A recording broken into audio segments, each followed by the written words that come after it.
Hello, everyone, and welcome back to Here Be Dragons. I'm your host, as always, Tony Rogers. Joining me this week is our good friends of the channel, Kate and Kelly. They've both been on here before for other stuff. You know them. They're both really fantastic and both really big fans of the MCU, just like me. Not like my other co-hosts. But, that's why I invited you two on, because you are both also big fans of the MCU. So we'll start with Kate. Say hi. Hi. Okay. Thanks for filling some dead air there. You got to be more specific. I really was. Hey. So, I mean, I guess, and Kelly, say hi once you get the beer out of your. Sorry. No, hey, man. Hi. Oh, I thought we were going to rip on Kate a little bit more. She didn't want to. Later, in the mid-roll. Right. I'm Kelly, also known as Jaded Redhead. I'm on Twitter and Instagram. Yeah. And you're like, I always call you like noted nautical nerd, but you there's much more to you than boats. So thank you. Yeah, we'll start with this one. Sean wants to know. I do. These are not mine. These are loaners. Let's have a good look real quick at that. What's a Thor? Nice. You got some good titles back there. I borrowed some comics. I picked these ones specifically because they had Loki on the cover. Because I'm kind of digging Loki at the moment. And then I also grabbed this is Eternals #1. Let's zoom in again. Eternals, which Eternals is coming #1. Yeah, I'm really jazzed for Eternals. So that's why I grabbed that one. And again, Thor: Love and Thunder comes out next year too. So it's like I picked ones that I'm like upcoming projects that are giving me Black life. Widow, which comes out like in a couple of weeks. Yeah. So all right. This is the MCU, the Marvel Cinematic Universe. I kind of want to confine it to the. We don't need to talk about Agents of S.H.I.E.L.D. That doesn't really qualify. And as far as like the Disney Plus shows go, I guess if you want to touch on them some, that's fine. But yeah. I actually count the Netflix Marvel shows as well. Okay. Because specific things are referenced that happen in like Avengers. That things are actually mentioned and referenced in those Marvel shows. I understand that, but the reverse is not true. True. Not yet. The MCU does not recognize the existence of the Netflix shows. They're good, don't get me wrong, but like there is. I want to talk about these. What is it? 23 movies, right? That's really because the Infinity Saga, the first 3 phases, really is this unique thing that most people are going to think of when you say MCU. They're not going to think Agents of S.H.I.E.L.D. They're not going to think Agent Carter. They're not going to think Daredevil and Jessica Jones and all of that. And maybe they think WandaVision and Falcon and Winter Soldier, but we can touch on those as we need to. What they accomplished with this 23 movie run is something that's never been attempted before. It's been attempted a couple of times since, but nobody's been able to pull it off but Marvel. Don't you think? Agreed. Yeah. I think that's indisputable at this point. Right. Like there are other runs of movies that are great, trilogies and whatnot. Lord of the Rings comes screaming to mind. Great trilogy of movies. But imagine if there was like a whole Legolas film and then a whole like Hobbits movie and then a whole Strider movie and then Hobbits 2 and then Gimli and then Lord of the Rings. Please. And then Lord of the Rings. And then Gimli and then Gimli and then Lord of the Rings. And then Hobbits 2 and then Hobbits 2 and then Gimli and then Gimli and then Lord of the Rings. And then Gimli and then Gimli and then Lord of the Rings. That's kind of what the MCU feels like to me, because you get a bunch of origin stories to build up these individual characters. Male individual characters, yes. The male individual characters, okay, yes. You are correct. Like, look, it's got its problems, like anything does. Yes. They're trying to correct it with a Black Widow movie. They did some work in that direction with Captain Marvel. I really hope that the next film in the Black Panther series is called Black Panther: Wakanda Forever. Just make Shuri the Black Panther already. That would be awesome. Yeah, it's got its problems. It's not perfect. It doesn't. Sorry, I didn't mean to derail it. Well, again, we love that theme, but yeah, it's like, all right, we got some catching up to do. Right, but the thing is, like, if you love something, you care enough to point out its flaws so that it can improve itself. It's totally possible to love something imperfect. Just ask John about season 8 of Game of Thrones. Oh my God! Please, let's don't. I had to. Yeah. Pot and kettle and all that. Wait a minute. Sorry, I'm distracted by the chat. I'm just.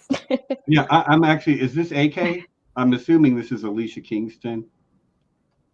If it's you, AK, let me know. I think it's probably you. But at any rate, yeah, it's not perfect. But the idea is that they did make.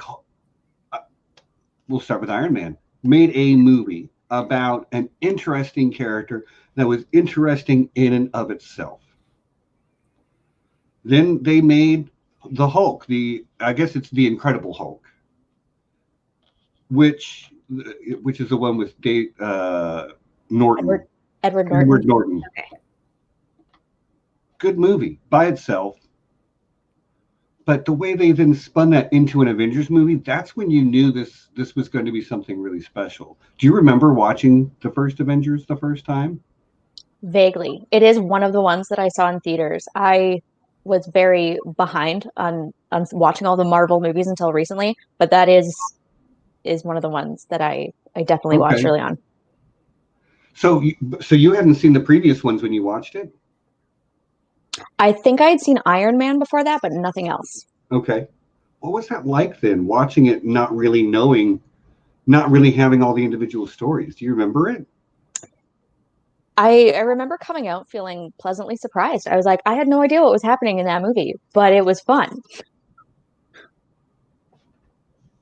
It just it was a good fun story in and of itself, and I mean, I would have gotten more out of it had I watched all the others first, but it stood alone for me, and I didn't understand it at the time. I didn't get why it was such a thing. I didn't understand the interconnected narrative that they were going for, or what comic book crossovers even entailed.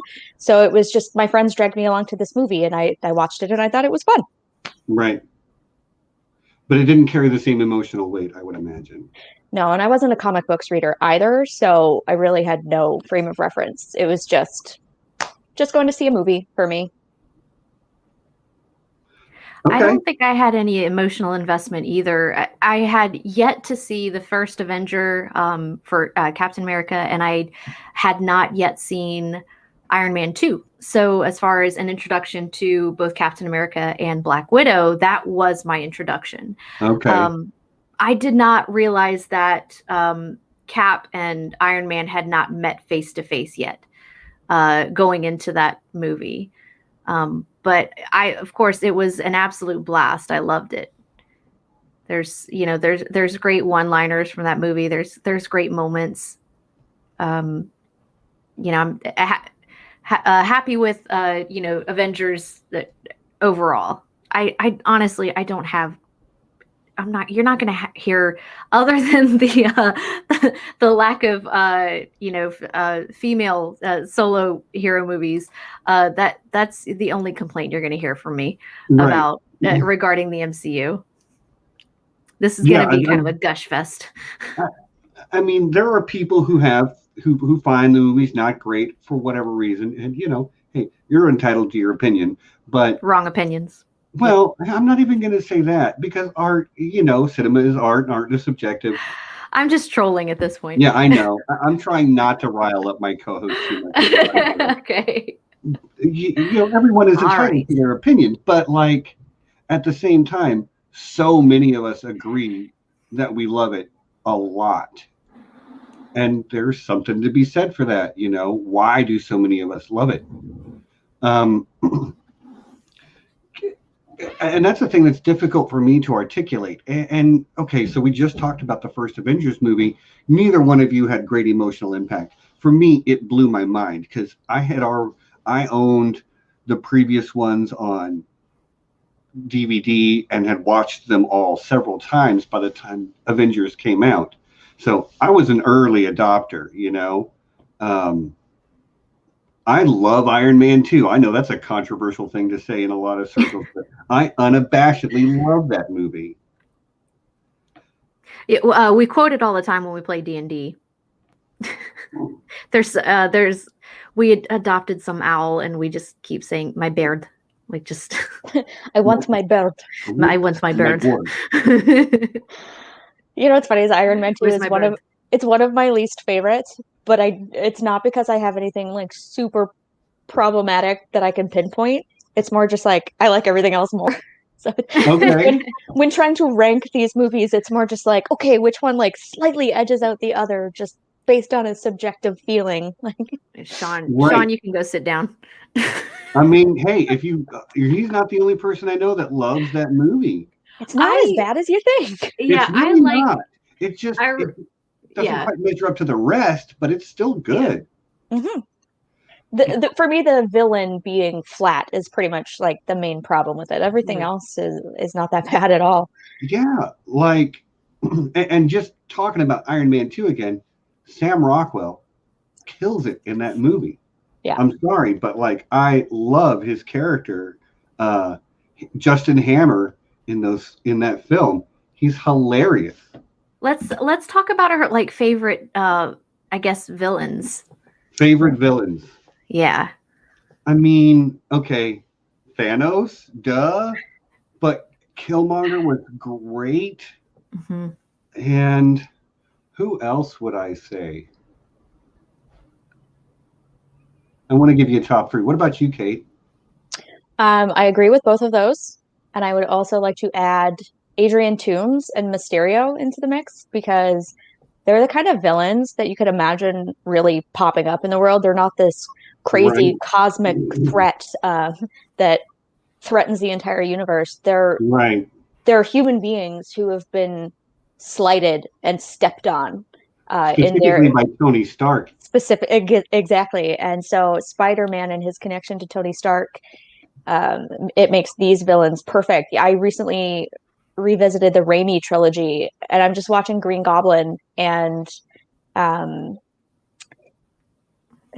Doc Ock. And like Doc Ock was slightly better than Green Goblin, I would say, but they felt way more cartoonish. Like this would never happen. But Mysterio and Toomes, the Vulture, they were so grounded and realistic, and you could totally expect that, the little guy who got stepped on by the billionaire would totally start doing whatever it takes to make ends meet and to get their revenge. Yeah, in the later phases, it seems like Marvel took more effort to make its villains have better motivations than just twirling their mustache. That's exactly how I felt about Green Goblin. He was just like evil for the sake of being evil. Like he went insane is like the only answer.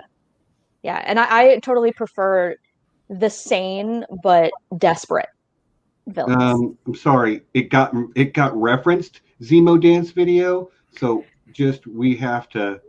There it is. That video got me through March.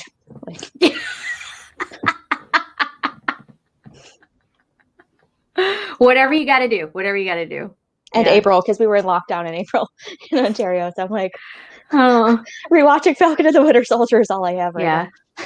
I really like Hela too. Now she is a little bit more of just like a mustache twirling villain, but the charisma that Cate Blanchett brings is hard to deny. So I still love her despite her being a little one-dimensional.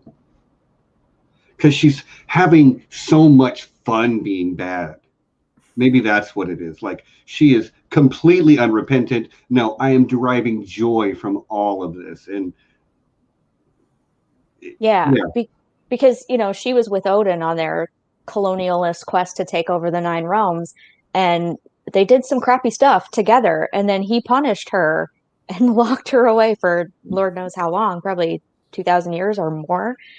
And then finally she sort of awakens and is released from her prison, and it's just like, I'm not even gonna pretend to care anymore, and I'm gonna take what I want because Odin was a douche. I'm taking it back. AK says she thinks Hela has a chance of coming back. We didn't see a body. Technically correct. We did see Asgard blow up, but we did see the sword thrust through her on the way into the Foundation. That's such a great moment, though. You know, Korg on the ship, he's just like, you know, as long as the foundations are good, you can rebuild. It's like, oh, the foundations are gone. Actually, that's my least favorite joke in that whole movie. I love Ragnarok, but that joke felt out of place. I'm like, no, it's an emotional moment. Don't undercut my emotional moment with humor. Sorry. Personal taste. I agree with both of you. When it comes to the best villains, Thanos, of course. When you have a villain who's just, you know, so awful, but also is kind of making some good points. I hate that. And then you have, like Steven said, Killmonger, and I loved Vulture. I did love the down to earth level, like someone a lot of us can kind of relate to. But I did not like Hel specifically because of what Steven said, as far as like the one dimensional, like it's just, you know, it's just like, I'm the goddess of death, so everybody die. So it's kind of like, okay, well, you know, as far as like villains go, like she's hot. Yeah. So, yeah. She's so hot. Yeah. Hot and she's having fun being bad. Yeah. Yeah. So can't hate it. Yeah. Galadriel's gone dark. I know, right? This is her after she decided to keep the One Ring. Yeah. Right. Okay, let's go with what do you guys think about fights specifically?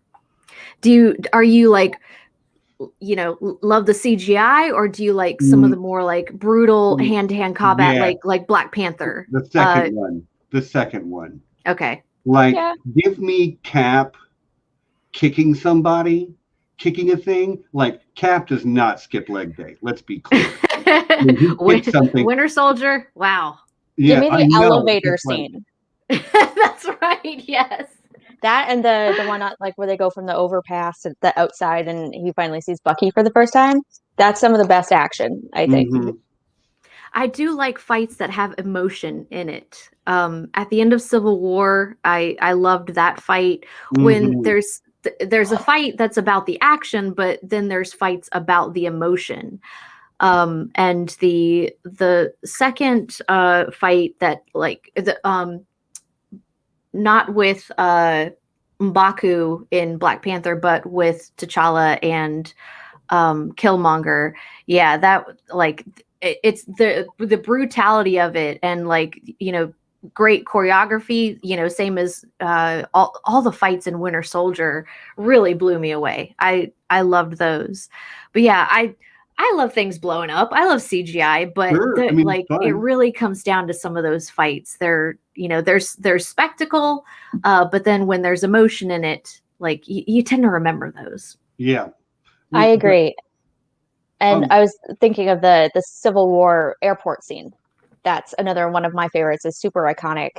And It's one of those things where it's a bunch of friends fighting each other, and so you get this weird dynamic of people who love each other but are at odds, and they're not trying to hurt each other, they're just trying to accomplish their own ends. And I know a lot of people, I want to go as Scarlet Witch for Halloween. So loving the red hair. So you're not going to see them truly kick each other's ass. You're watching them hold back a little bit, and you're getting this weird dynamic of tension, but also humor, because it's friends at the end of the day. And so that's why you get the quips and like are we still friends?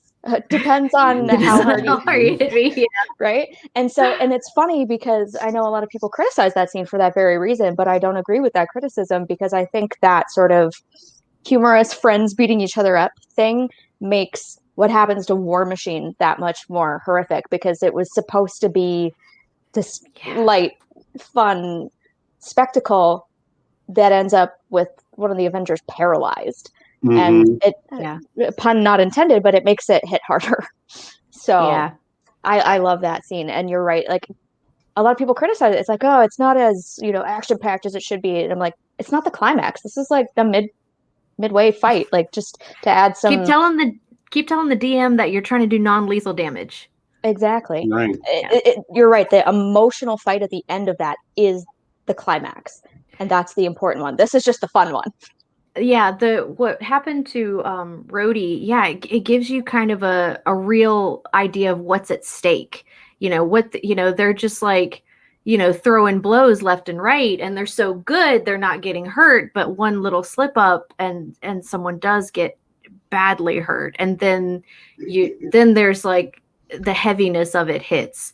I was kind of with the death of T'Chaka, and with Black Panther being there, there's some really one of my favorite lines in the MCU is like, "So you're into cats?" Like, so you like cats? Yeah, so you like cats? Yeah. What, dude shows up in a cat costume and you don't want to know more? Yeah. So it's on my list of favorite one-liners. So. Okay. Yeah. You guys want to get into that? No, there's two fights I need to mention. I need to mention still. One, which I consider to be the best fight in the MCU, and another, which I consider to be the most emotional. The most emotional is the fight to the death between Hawkeye and Black Widow on Vormir in Endgame.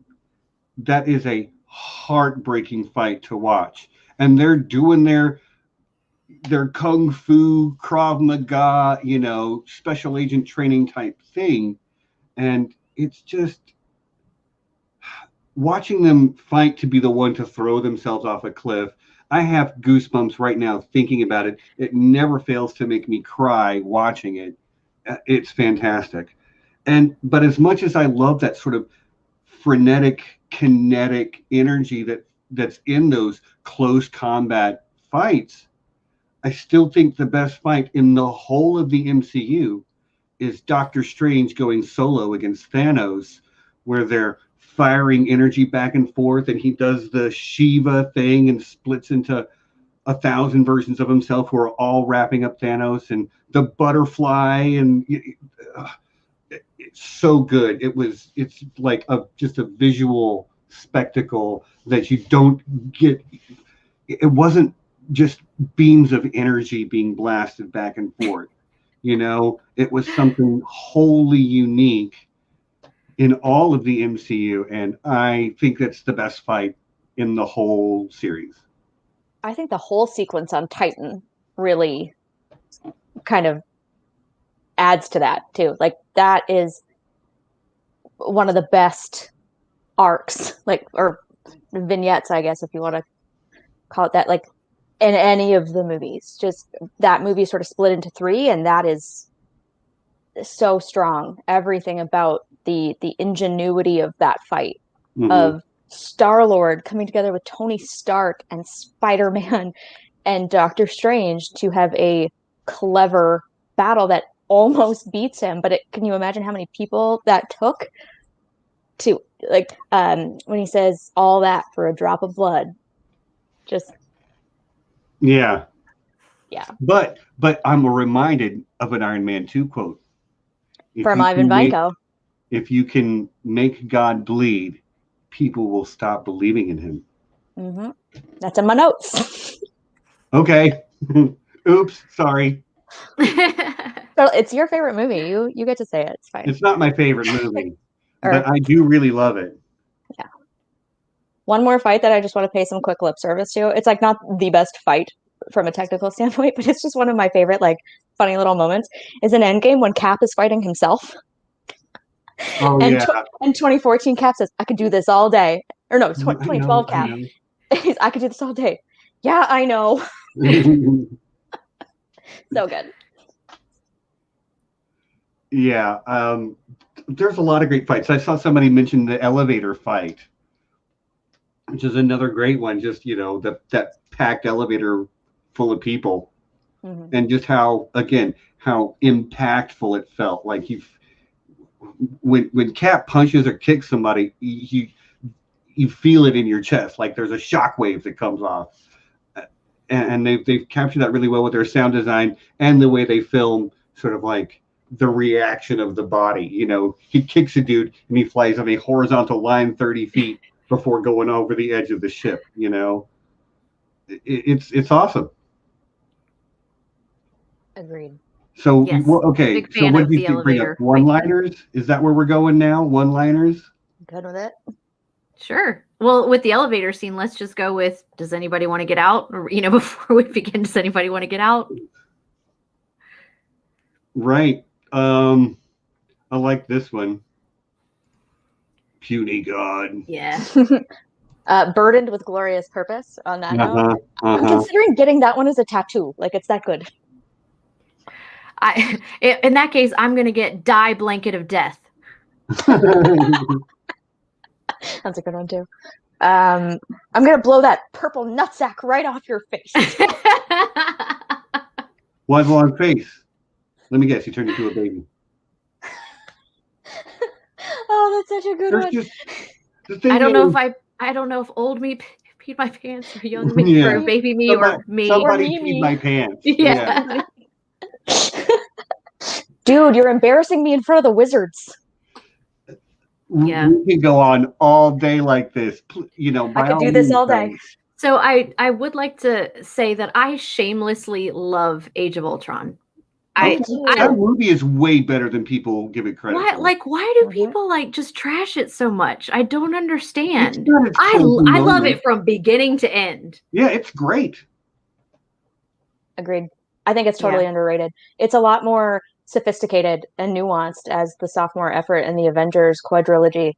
And, the first one, you got to establish everyone and it's got to be, the big, fun, splashy kind of action pick. But this one, it just gets so much more into the characters. And, when a scene that's as quiet as the farm scene could be one of the highlights of a comic book movie, you've got something. I think the kickoff is when one of the first few lines is language. Mm-hmm. Is anybody going to bring up the fact that Cap just said language? Yeah. And I love the callback during Endgame when at the very beginning of the movie, Steve says, "Let's go get this bitch." It's like, yeah. Yeah. And then that is America's ass. That's just an indicator of, and see, that's another thing they do great in general is that character progression. They have time. These characters are allowed to grow and change and evolve from one movie to the next. Maybe not hugely between Iron Man 1 and Iron Man 2, but when you go Iron Man 1, Iron Man 2, Avengers, Iron Man 3, Avengers Age of Ultron, Captain America Civil War. He's in all of those. He's in Spider-Man, and all of that informs him all the way up to the end of his story. 2008 Tony Stark is not 2021 Tony Stark. Well, at the first Avenger, the first Avengers, when Steve said, "You're not the guy to lay down on the wire." Yeah. And he's like, "I just cut the wire," and then he ended up being the guy to lay down on the wire. Yeah, he was. And the thing is, his assessment then was right, but he changed, he grew. And we get that with characters, not just with Tony Stark, although he probably one of the best examples, probably the best example, but we also get it with like Wanda, for sure, with Captain America, with Thor. Black Widow gets it less, but she definitely changes from this sort of just like no nonsense by the numbers business. But as you go through the movies, you realize she never loses that facade. But as we get to know her better, we get to see that that is just the face that she's showing the world, while she is a human underneath it like the rest of us. Yeah.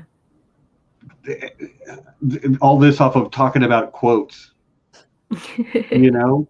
Okay, so John sort of famously is not a fan of the MCU, and I've talked with him about it many times. And one of his sort of like primary reasons for feeling the way he does, at least as far as I could tell, is that he feels like, you know, each movie is setting up the next movie, is setting up the next movie. And I can understand how someone might feel that way. I can, right? Like, I just want to watch Avengers. I don't want to have to watch 2 Iron Man movies and a Thor movie and a Captain America movie and a Hulk movie just to watch the Avengers. And Kate, you can tell us all, you don't actually have to. No, you don't. I went into Infinity War essentially blind. I had seen, I think, just Iron Man and the Avengers when I went into Infinity War.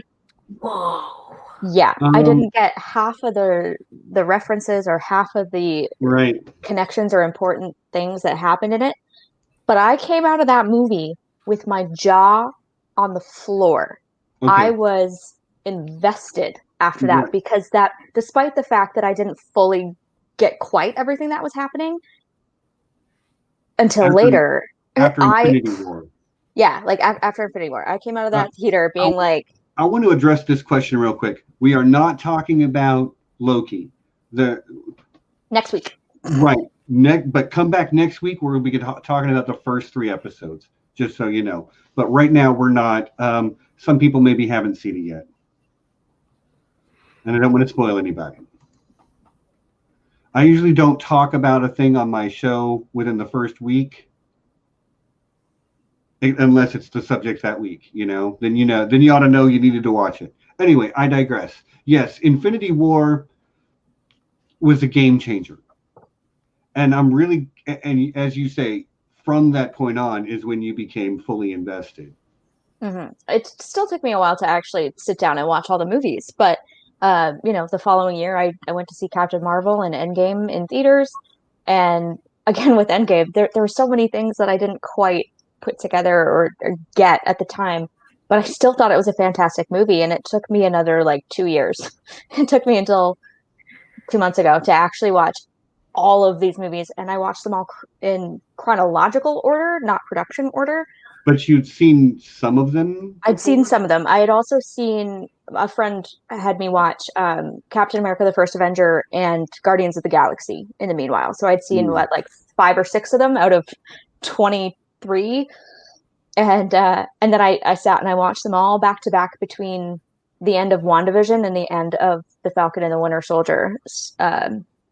By the time that series finished, I had rewatched all of them except Incredible Hulk, because it's not streaming anywhere in Canada at the moment. So I was like, okay, like it's not as important as some of the rest. Is it a Sony property or was Universal? Okay. It's a Universal property. So it's a little trickier. But so I watched everything back to back, and it filled in all the blanks from Infinity War, from Endgame, from WandaVision. And because I was able to watch it like that, I saw everything. I saw all the pieces come together seamlessly, where when you're watching them over the years, if you start in 2008 and you watch 2 movies a year as they come out, it starts to feel a little disjointed. But when you watch everything, it unfolds like this massive, epic, interconnected story that feels more like a large television series than just a bunch of movies. And then when you break it down even further and watch individual character arcs now, like I did that with Captain America in the lead up to the Falcon and the Winter Soldier finale, to get a better read on Steve Rogers and Sam Wilson and how all that kind of fit together. And it solidified everything for Cap for me. And I was just like, oh my God, I love this. Hulk smash. I'd like to admit something. I have not seen the first Ant-Man. I still haven't seen the first Really? Ant-Man. Yeah. I love Ant-Man. It's I think great. It's fun. I've heard good things. I don't know. I'm not really interested. I know that sounds really bad. But I think it's Infinity great. War was so incredible that I knew that there were going to be there was going to be some lead up to Endgame. So I went to the movies and saw Ant-Man and Wasp, and I really enjoyed it. I really liked it. So there were some references in Civil War that I didn't get because yeah, we'll wait. Go ahead. Go watch you some Loki. You won't regret it. But there's I went to the movie theater to see Ant-Man and Wasp. And of course there's some references that I'm not going to get. There were references in Civil War that I didn't get. But it's kind of like, I know that the end of Ant-Man and Wasp is going to have something to do with, it almost had to, yeah. Yeah. Yeah, I actually think I'm glad I did that. Yeah. The first Ant-Man's better than Ant-Man and the Wasp, I think. So okay. If you enjoyed that one, I think you'll enjoy the original, because you get it's one of my favorite training montages in any movie ever, because it's this regular ass guy who is pulled into this crazy scheme, who learns how to communicate with ants and control ants. Yeah, it's ridiculous, but like it's so good. It's so funny. The thing is, like, his sort of 3 sidekick guys that do crime with him, they're just so funny. Oh my God. Yeah, especially Louis. I have looking up, like, the funnier clips on YouTube. I have partaken in that. Right. Okay, well, we'll move on from your. Yeah, sorry, that's my moment of confession. All right, well, yeah, we'll move on. We've all got holes. I claim to be a Star Wars fan, and I'm having to work my way. I can't even watch the Bad Batch yet because I'm not done with Clone Wars. Same. Yes, Luis is just the best in that movie. When Luis starts telling the story and they do the cutaway to the people saying whatever he's saying, so good. I think that's one of the best memes out there as well. As like Luis like explaining like 2020. That was one of the best memes. That one was so good. And then there was like a plague, and then there was like and then California burned down. Yeah. And then there was floods. Extremely grim. Yeah, I get the criticism of, feeling like you have to watch everything. But at the same time, one, you're in charge of what movies you go to see. Grow up. Right. And realize that this is a choice to partake in I still haven't seen Far From Home. I feel really bad. Oh, that's a good one. I want to. I'll get around to it. Unfortunately, I also did not see was it Homecoming? The first Spider-Man, Tom Holland Spider-Man. Mm-hmm. I did not see that in the theater. I actually bought the Blu-ray and watched it. And that, along with Doctor Strange, when I bought the Blu-rays and watched them, I was like, damn it, I should have gone to the theater and seen these things. Yeah, I watched Doctor Strange is on his trailer. You ever seen Iron Man on weed? So I was like, I should have seen this in 3D. I should have seen it in 3D and high. Yeah. Yeah. Yeah, you should have. I'm just saying. I miss most of them in theaters. I watched them on my tiny little laptop. It's kind of sad, but oh well. I haven't seen them all in theaters either. Not even like all of the recent ones. I didn't see either Spider-Man standalone in the theater. I've seen them both since, and they're both very good. And I'm with you. Like, I'm sitting here going, why didn't I just go to the theater to watch this like I ought to? Yeah. It was just one of those things like, I'll get to it next week. And then all of a sudden it's out of the theaters. Yeah, I won't be making that mistake again. So I'm sorry, this is totally off topic, but for HereBeCon, we need to make sure we have like a big screen TV.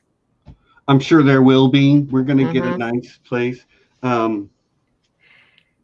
We might have to get a couple nice places. More on that here in a moment. Okay. Like, there has been a lot more interest than I anticipated. Oh. Guys, I'm sorry, I already have a full vehicle. Right. I know who's riding with you, and I want to just sit on the luggage in the back for that drive. I told John, like, we can strap him to the luggage rack. That's fine. It'll be fine. Yeah. At this rate, one of you is going to have to pick me up in Atlanta because there are like no direct flights. Oh man, we'll figure it out though. Yeah, it's then like I'll have to get one of those U-Haul like trailers, and you and like Aziz and Ashaya can. John, is there a contract? I don't see a contract. Anyway, I didn't sign anything. There's nothing binding. Yeah, sorry. Go off on all things HereBeCon here in about 15 minutes or so. By the way, look how dark I've gotten from working. I changed jobs. I'm working outdoors again. Look how dark I've gotten.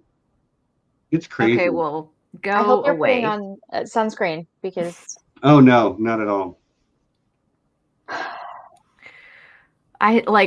Yesterday it was like 101 with the heat index anyway. Mm-hmm. And it was like my first day back after, for those that don't know, I recently had surgery. I was out of work for 4 weeks, 1 week of quarantine, and then 3 weeks after the surgery. And then, so yesterday was my first day back, and I was just like, oh my, I'm going to die. Yeah, this is hot. No joke. This is not okay. But yeah, I was like, I've been caking on the sunblock. Yeah, and I took Kate's recommendation. Yeah, SPF 50, at least. Yeah. At least, yes. I just turned brown. Yeah, but that doesn't mean you can't get skin cancer. That's true. But that damage is already. Anyway, let's talk about Marvel movies. I know I'm the one that brought it up, but like, just kind of a glimpse of myself. I'm like, dang, it's gotten dark. Okay, with John in mind, do you guys want to talk about maybe like the music? Sure. Any favorite like musical moments?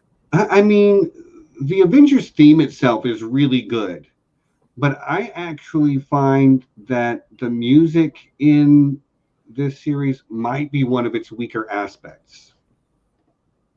I tend to agree. There's a few really good ones, but it's not one of the standout scores. Yeah, I think like Guardians of the Galaxy is kind of carrying that. Yes, as well as music. That's not a score; that's a soundtrack. Yeah, that's the thing. Like, I love the Avengers theme as well. It does give me goosebumps. Yeah. I love the specifically one of my favorites is it's called Portals from Endgame. It's right during that last battle when people start coming in, and then it just like hits. You know that music when he screams Avengers Assemble, that moment, that song. But the soundtrack, like I actually have a bunch of songs from the Guardian soundtrack just on my playlist of things I listen to regularly.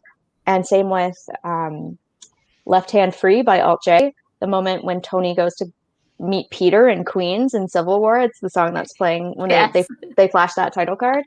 That's like one of my, I love that song. I can't stop listening to it. And a lot of the music from Iron Man. It was done by Ramin Djawadi, so duh. I did not realize that.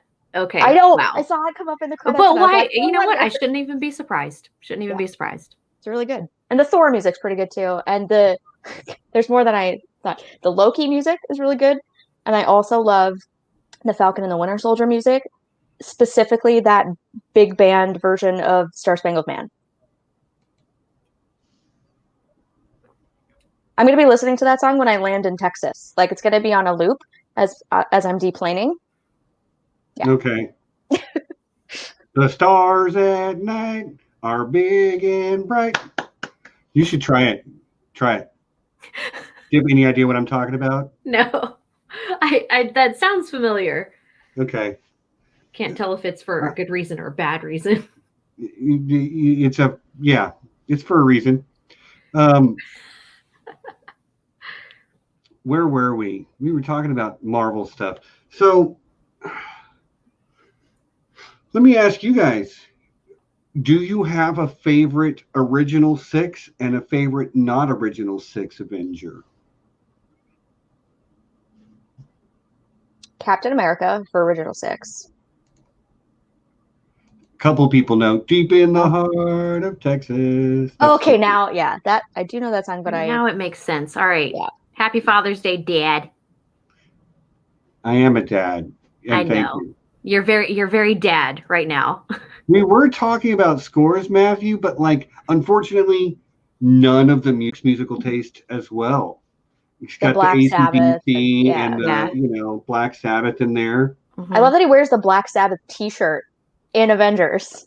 Yeah. So, are we side characters or second wave of heroes? Yes.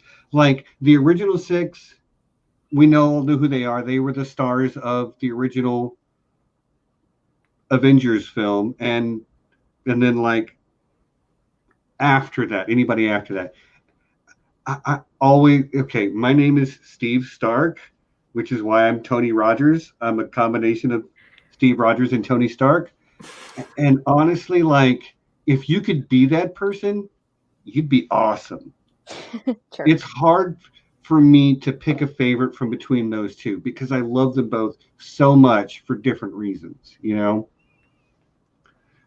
I love Tony for how smart but almost flippant and cavalier he can be. And I love Steve Rogers for his earnestness and his moral authority. They're both great characters that way.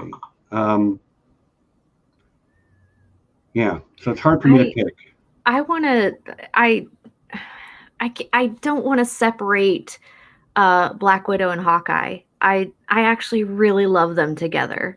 Okay. You know, it's just like, you know, you and I remember Budapest very differently. And yeah. You know, they're dynamic. I really do like. I loved Black Widow in Winter Soldier as well. She says, hey sailor. Yeah. I was just trying to set him up with people the whole time. I was just like, I'm in love.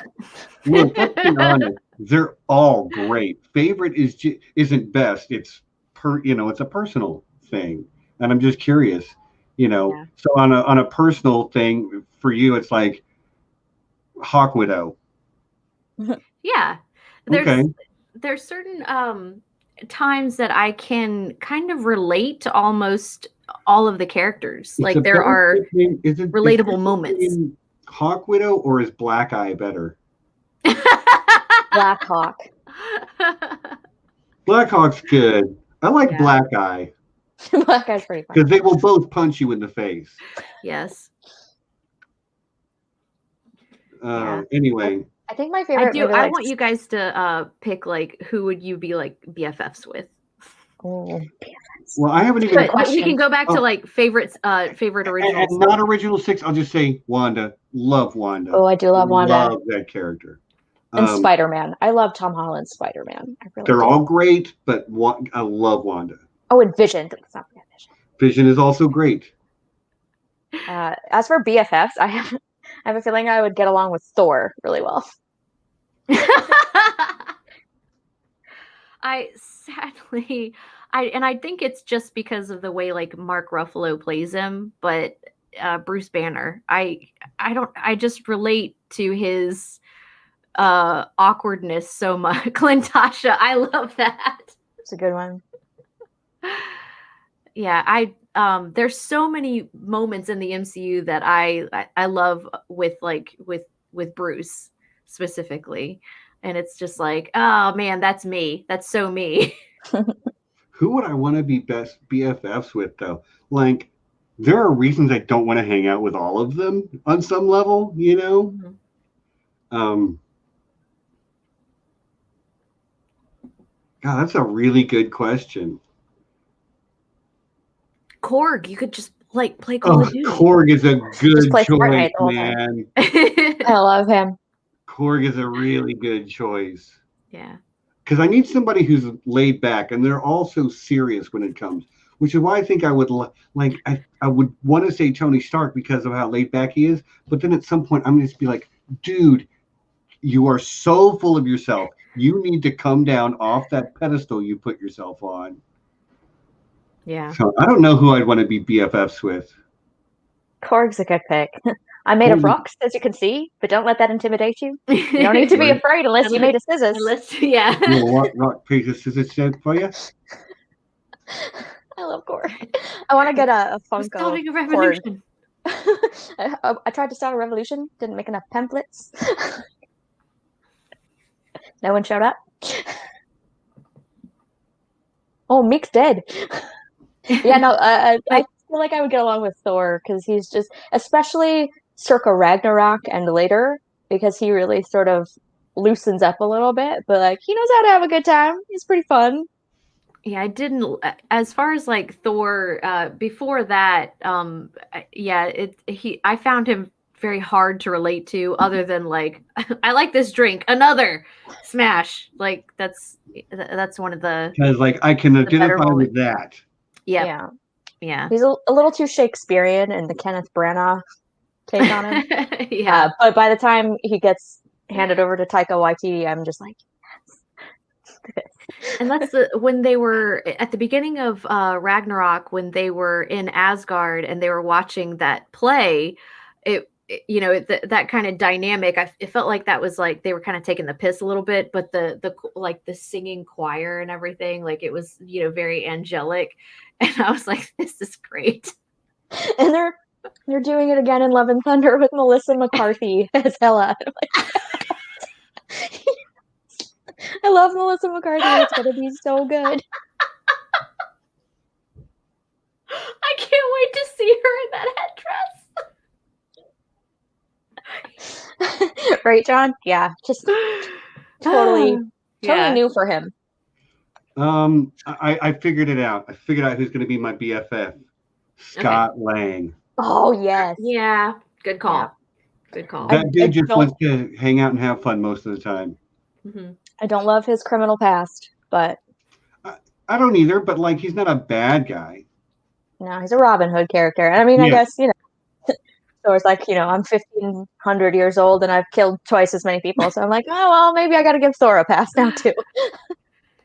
Anna's feeling Agatha. Yeah, it was Agatha all along. That was the answer. I was considering Darcy. Oh yeah. Just, okay, you know what? Good choice.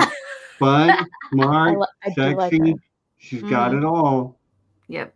I was thinking about this, and like, I'll probably never have an I know that nerd because I'm not a knowable nerd. But the question that Steven asked, like, who would play you in the movie of your own life? I have two choices: Ariel Winter from Modern Family, or Kat Dennings. Okay. I think either one would be a fine representation. Yeah. I want to some of that dry wit. Like Kate. I know Kate has it because she'll whip it out like that. But overall, it's just very sweet. So it's like that dry humor that we see with Darcy.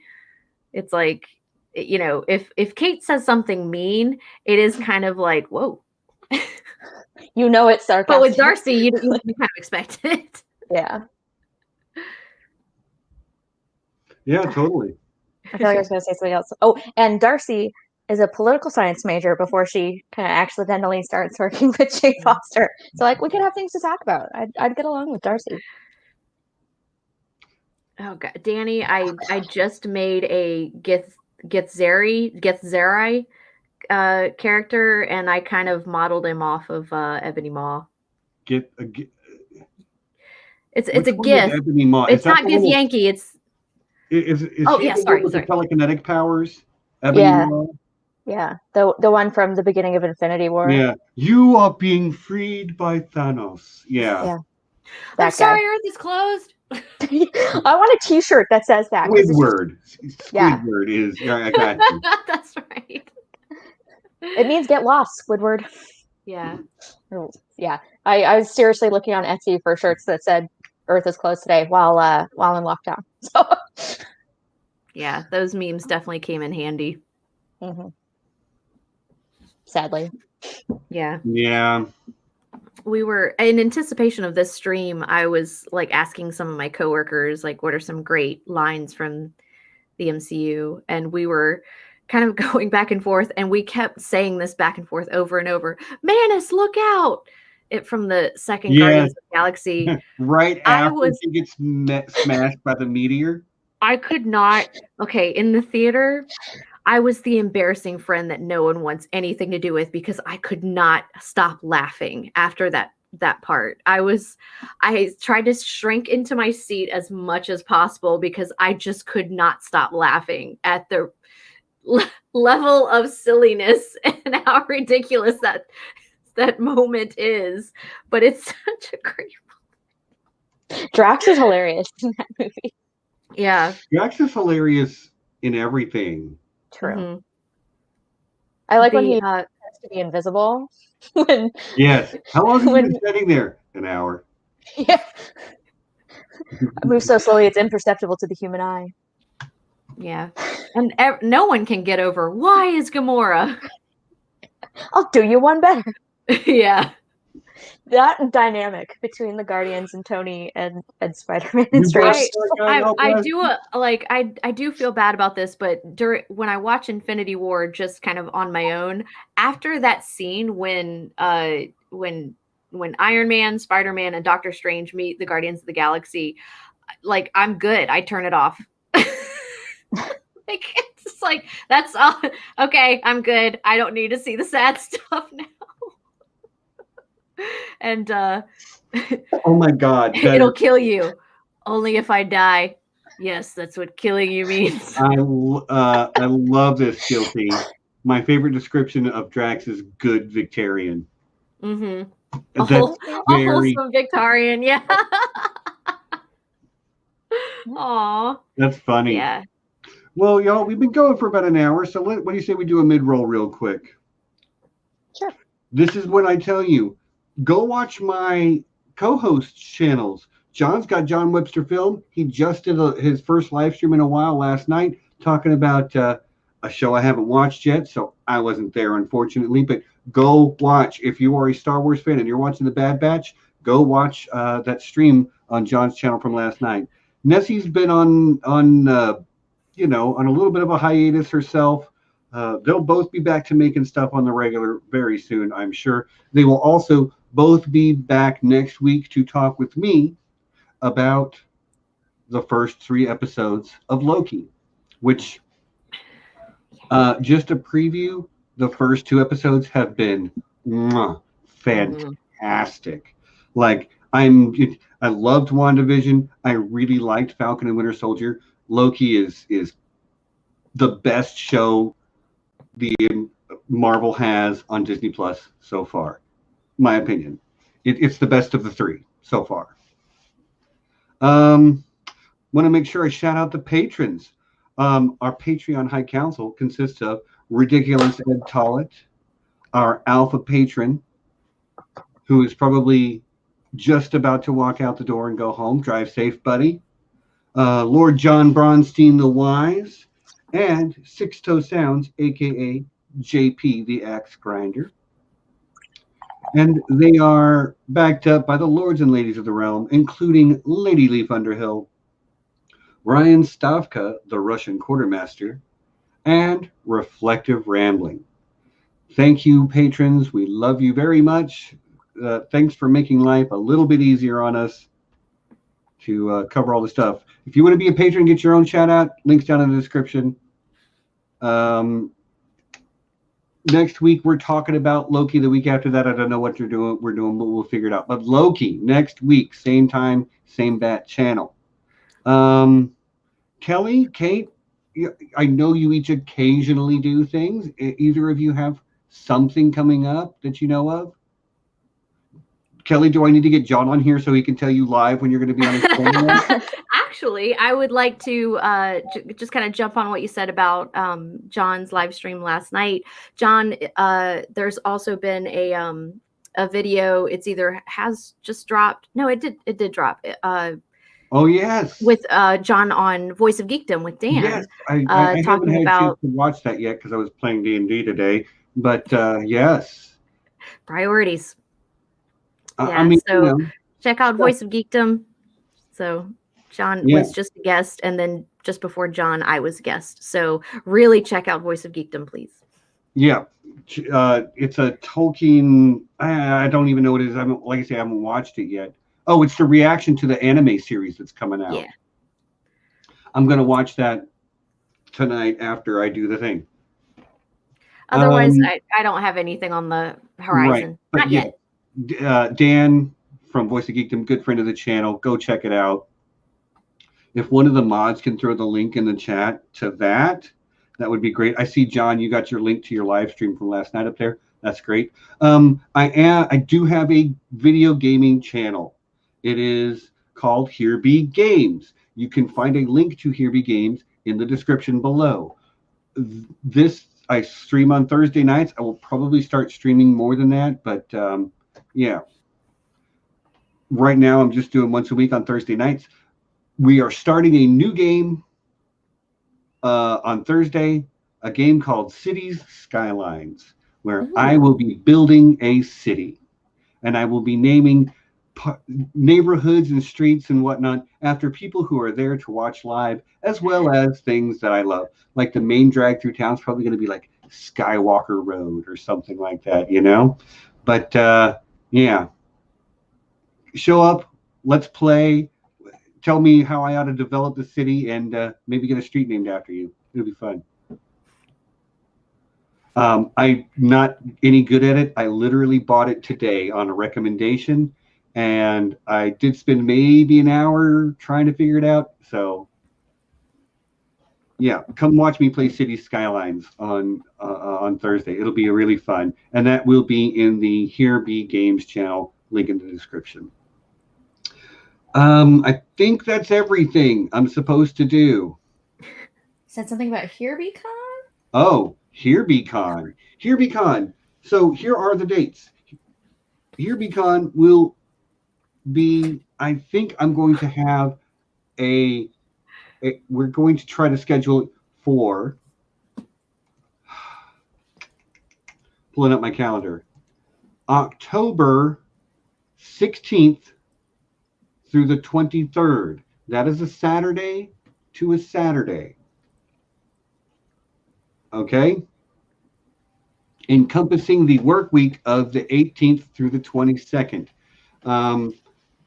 Figuring people will want to fly out Saturday or Sunday, get back home and go back to work on Monday. And like, you probably don't want to work that Friday and then jump on an airplane and fly. And so I'm figuring people will come in on that Saturday and leave that next Sunday. So those are the dates that I'm looking to hold on to. The idea is that we're going to get an Airbnb, and we're not, possibly more than one Airbnb, depending on how many people respond, you know. The thing is, Airbnbs here in Dallas, not that expensive. Okay, we can get a really nice place, and will not be. It'll be cheaper almost than rent, depending on how many people we cram in there. We are planning on having other activities. That's near Halloween, so we'll probably do the big haunted house type thing, where we, you know, bring a costume so we can do our dress up thing one of the evenings and go out. There's museums in Dallas. There's stuff to do. We'll be planning activities, but if you want to be a part of that, you need to let me know. The sooner, the better. And the best way to let me know, if you don't have another way to contact me, like Twitter DM is the best, but if you need to, you can just email me at we3dragons@gmail.com. I cannot Sorry, wait Dan. for this. Yeah, I know, Dan. The transatlantic flights are the expensive part, but do you have to rent your own handguns? Yes, but I know, but I know a place. Welcome to Texas. Yeah, Taker, I hope you get to make it. And but the sooner you know if you want to come, the sooner you think you might be coming, let me know so that I know what type of place we're reserving. I think we're up to 20 people interested right now, which is a lot of people. Yeah. Steven, I plan on coming. Yeah, I know. Both of you are on the list already. Fingers crossed. Yeah, Should Kate, for you, be good. pretty much just as the border open. Yeah, apparently as of next month, they're removing the hotel quarantine for fully vaccinated Canadians, and I'm currently scheduled for my second vaccine in the middle of September. So good timeline. That's good. Yep. Good. It's very hopeful. Is there anything either of you wanted to say about that? I just wanted to say I got these from a place on Midgard called Texas. Yeah. I named them Des and Troy. Together. Yeah, that's all I got. If people are interested, there are gun ranges where you can just go rent guns to shoot. I have never done that, and it kind of is on the bucket list, though, maybe. Okay. Wunderbar. That is a thing that might happen. I do live in Texas. It will be Texas, but it'll be October. So it'll still be, kind of warm. Anyway, Kelly, anything you wanted to add to that? I'll be there. Great. You better. Yeah.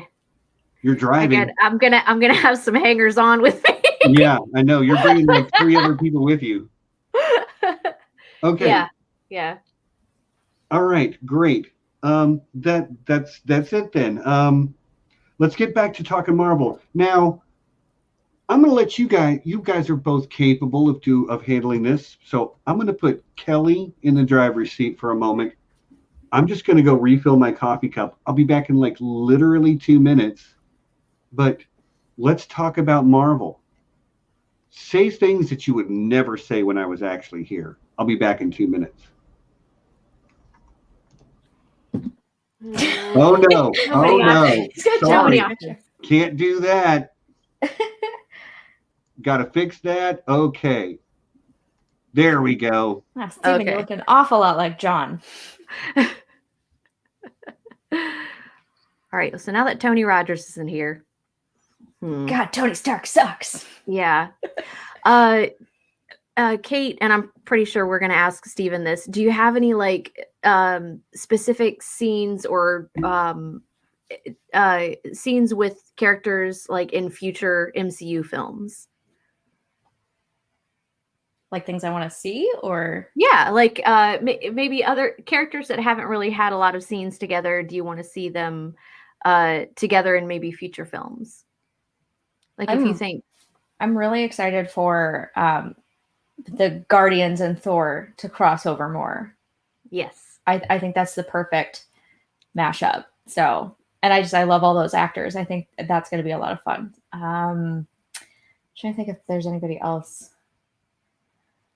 I'd like to see Spider-Man a little more. I'm kind of curious to see, what his dynamic's going to be with the remaining Avengers now that Tony's gone. So I think that could be interesting too. What about you? I don't want it to feel like this is what's left behind after Tony. But yeah, maybe a little bit more with Shield and the what was it? Oh gosh, I forgot. Sword from WandaVision. More, where that's like the main or like antagonistic organization, I guess. Or Yeah. I Monica just Rambeau want to or see Nick a scene Fury. with, honestly, like, I just want to see a scene with Agent Ross, Martin Freeman, and Benedict Cumberbatch, Doctor Strange. Because my geek mind will just implode. Yep. I think my ovaries might as well. Fair enough. Yeah. Yeah, that'd be good. I guess it does count. Yes, the Daredevil? rumor, and this is, I'm kind of gullible to some of these things as far as like, so and so is going to make an appearance. I've been told that Charlie Cox, as far as some of the articles I've read, is going to make an appearance in the next Spider-Man film, possibly. As Daredevil or Matt Murdock. Okay. I haven't seen it yet, but I've heard the same thing. And it kind of makes sense because he's, based in Hell's Kitchen, so stands to reason. I'm glad I didn't wear my Luke Cage t-shirt. I would have felt dumb. Yes, I'm sure you would have looked very dumb. What about you, Stephen? Any, chemistry you're looking for? Yeah, any character interactions that maybe haven't happened in the MCU yet that you might be looking forward to next phase. Yes, actually, and I think it might actually happen in that the Marvels movie. I want to watch Wanda have a face-to-face with Carol Danvers. Ooh. I want to watch the two most powerful characters in the MCU have a face-to-face, especially because I kind of think they're setting up Wanda to be maybe the Thanos of this phase. Mm-hmm. Like, we love her, and what a fantastic character. As I said earlier, she's my favorite MCU hero that's not one of the original six, But I really think that they're setting her up to be a bad guy. And it would be completely understandable, when you talk about what we saw in WandaVision. Like, that's my expectation for what's to come. So that's what I want. I want Carol Danvers versus Wanda. But like having that conversation about what drove you to this point at the same time. Because who else can stand up to Wanda and have any chance anyway, Yeah. It'd certainly be a Titan fight. You know what I mean? Yeah. Actual Titans. What subject are we on? We're talking about things we'd like to see in the future. Whatever, AK. Anything you want. Yeah, Whatever. I like up in the air, but we are currently talking about character interactions that we would like to see in the future. Yeah. But I guess that's my big one anyway. With like Monica Rambeau in the middle kind of thing? Yeah. Right, because she will have connections to both of those characters. Yeah. She's going to be in the Marvels anyway. Yeah, we're going to find out what was going on with that mood that she had when they brought up Captain Marvel. She's like, I don't want to talk about it. Abandoned. Yeah, like, where was she when her mom was, dying from cancer? Yeah. Space, doing stuff. Yep. But Kate had brought up as Guardians of the Galaxy, pretty much. Looking forward to Guardians and Thor team up. That would be fun right there. I'm sorry, Guilty Undertaker just it's a lot of horns. Just solid. Yeah, a lot of horns going on. Yeah. But it would be fun. Fancy headdresses. Yeah. Those, and not to spoil too much, but in episode 2 of Loki, we got that crowny type thing with the broken horn. Yeah. Yeah. Mm-hmm. Yeah. I need to get me one of those. Mm-hmm. Yeah, needs to happen. I almost ordered like a 3D printed Wanda crown on Amazon Idea for this. For HeroCon. Yeah, I definitely have my eye on some Wanda. And he would love it. I love both her Endgame outfit and her Scarlet Witch outfit. Yeah. I think I like the latter a little more. The full-on Scarlet Witch outfit, I mean, it's amazing, but I always really liked her, as you say, her Infinity War one that with the red coat, and yeah, I like them both. And yes, if in a Wanda versus Loki fight, Loki would get wrecked, but how about just a face-to-face talk between those two? That would be pretty awesome.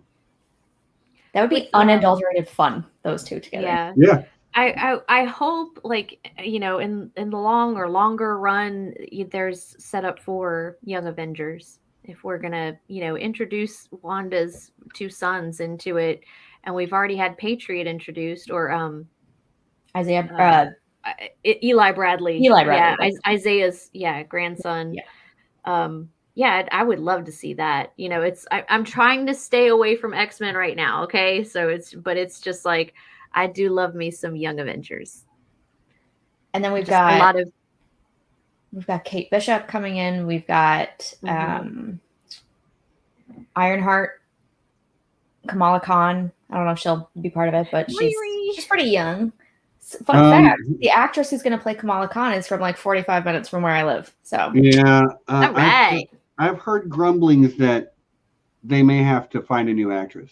Really? I haven't heard that yet. Yeah, I mean, it's unsubstantiated. Don't quote me. I don't have good sources, but I have heard rumors that they were unhappy with the actress.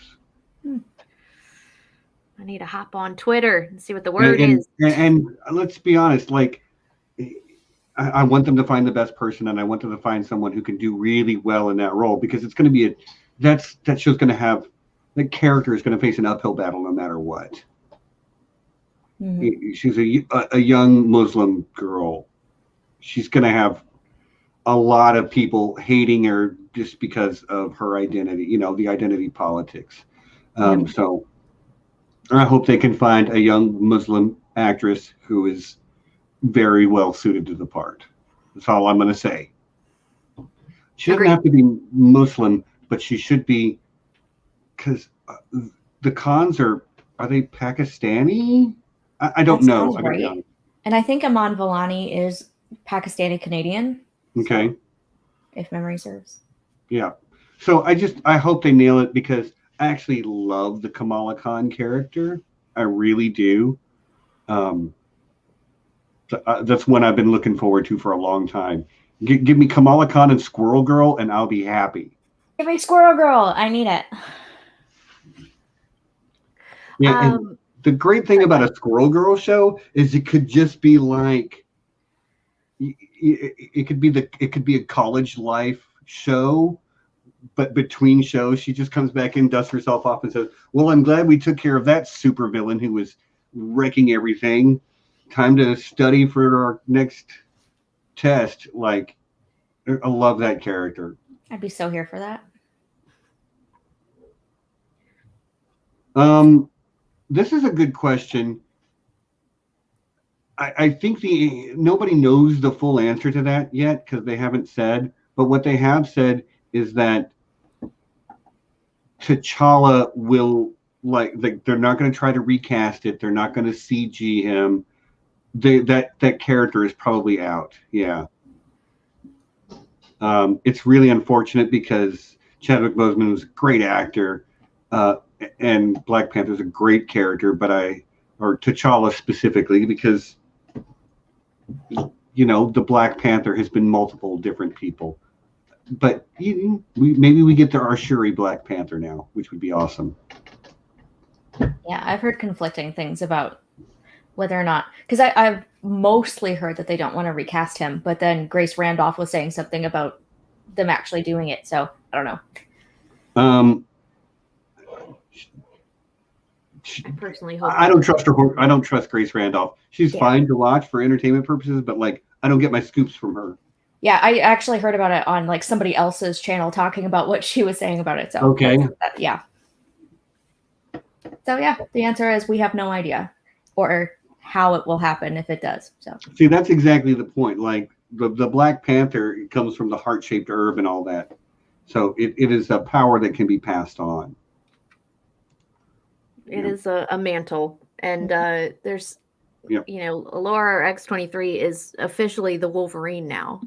So a lot of people are acting like they're confused, and it's just like, no, it's a mantle that's passed on. Yeah. It happened with John Walker and the Captain America mantle, you know? Yeah. Much to everyone's chagrin. Yeah. Thing is, like, I mean, this isn't about that show, but long story short, I hate it, but that hate comes from like, oh, you're doing the right thing here. You want me to hate this, and I hate it, so good job. Yeah. I showed my mom the courtroom scene, and she was just absolutely like blown away. She was just like, I swear I'm looking at Kurt Russell. I'm like, yeah. Who would I cast as Squirrel Girl? You ready? Beanie Feldman. Ooh. Okay. Yeah. Okay. I can get with that. If you don't know who that is, that's oh God. Go watch Booksmart.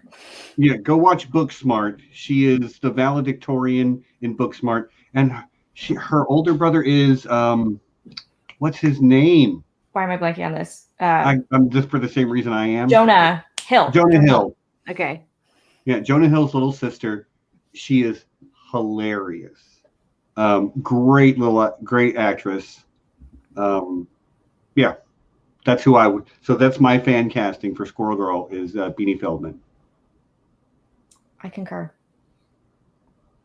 Anyone else? Or did I pick the perfect person straight out the gate? Unfortunately, I don't know a lot of younger actresses. Fair enough. That too. I don't either, which is why when I thought of one who I thought would be good, I just ran with it. And she's really good, so I think she could pull off something like that. I would watch the heck out of that. Someone call Kevin Feige and get him on this because I need him. And we can put her. We can like she can be friends with Darcy and Jimmy Woo, and they can all fight crime together. Dream team. Sign me up. Anyway, what else? You have any? So Kelly, I know you made like a whole list of superlatives we could go over. You got anything else on that list? Any good one? As far as like writing, and it's kind of easy to kind of choose like Ragnarok as far as best writing. But it's funny because it was mostly improv. Yeah. It's as far as like the mood, the complete like shift in tone. It's like everyone needed and wanted this. Yeah. Mm. I think best script actually probably goes to Infinity War. I would say Infinity War. It's efficient, it's funny, it's balanced, it's emotional, and it is so seamless. You can go back and forth between Titan, Nidavellir, and Earth, and everything is clear and it makes sense, and it's exactly what it needs to be. It's philosophical, like it. Yeah, it's an excellent script. Like there are, if you're like best writing, that can mean a lot of different things because best is a term that doesn't. It's aqueous enough that you can be interpreted a lot of different ways. I agree with you though. Yeah, me too. I agree. That Infinity War it's doing something that no other movie before or since has done. Even Endgame didn't do what Infinity War did, which is why I think Infinity War is my favorite MCU movie. Mine too. For the now longest I feel really bad about saying that. Like I turn it off after the meeting with the Guardians and and Doctor Strange and Iron Man and Spider-Man. See, and Joe says like best Ooh, script, it's- Captain America: The ooh. Winter Soldier, Good one. and that's my like probably number 2 now. Used to be my number 1, but Infinity War, as you say, like the way they managed to have 30 different named important characters, each who had to react in different situations and remain true to their own motivations and be present in the storytelling, not just standing in the background smiling, doing nothing. That's a lot to juggle. You have all those personalities you have to fairly represent. Mm-hmm. Mhm. And how are they going to rub up against each other? Because like Tony Stark, Stephen Strange, and Peter Quill all in the same room. It's like, is there enough like Everybody chill the F out. right? Fire Marshal warns only this much snark allowed in this space, you know. Totally. I love that continuous joke about how young Peter is, though. Mm-hmm. I love in Civil War when he's just like, "Hey, have you guys seen that really old movie, Empire Strikes Back?" Jesus, Tony, how old is this kid? I don't know. I didn't carbon date him. He's on the young side. He's 15. Yeah, he's 15 in Civil War, and yeah, but just the alien reference when they blow Ebony Maw Yeah. at the side of the ship. Yeah. Oh, and then when they're talking about Footloose. If anything like lays eggs in me or whatever, and Tony's like, one more pop culture reference from you. That's the end of the trip. I think my favorite Peter Parker moment might be with Quill, where he's like, "Is Footloose still the greatest movie of all time?" And he's like, "It never was." And the look that Peter gets on his face, and just like that confused, like, what? That's a brilliant moment. I love that, when Doctor Strange is like, what master do you serve? And he's like, am I supposed to say Jesus? And Tony's like, the realization on Tony's face, and he's like, just, it's just a half a second before he's like, you're from Earth. But that he's just like, oh my God. It's like, no, I'm from Missouri. That's on Earth. That's on Earth, dipsh. And I love when they're on the ship too. And Doctor Strange is like, or no, Peter's like, hi, I'm Peter, by the way. It's like, Stephen Strange. Oh, we're using our made up names. I'm Spider-Man. Yeah. So good. Tom Holland is perfect. Yeah, well, they got somebody who was actually, I mean, he's a little bit older than Peter Parker. Yeah, he was 19, I think, when he filmed Civil War. But he's, yeah, as you say, he's still young. Oh. Sorry, Steven, I missed a call from you. I'm sorry. Oh, that was just me going, are you coming? I was checking my Twitter for the link. Oh. And I didn't realize you sent it through Slack. Sorry. Well, we got there. And you were. Yep. And that Apologies. would be, yeah, and no, we're good. Like, Okay. It doesn't matter. We're all here now. Okay, so what... I feel like I had an idea. Another one on your list from earlier was like emotional moments. Yeah, I don't want it. I don't want to get heavy, right? Like too soon. It is, although it is 7:30. So if we're gonna cry, might as well do it now. I was about to say we're like it might happen. It's Father's Day. I'm kind of like right there on the edge. Yeah. So I guess I'll start since I'm in the driver's seat. Technically, you left me over here. When Thor goes back in time and sees his mom in Endgame. Yes, that was on my list as well. That's really good.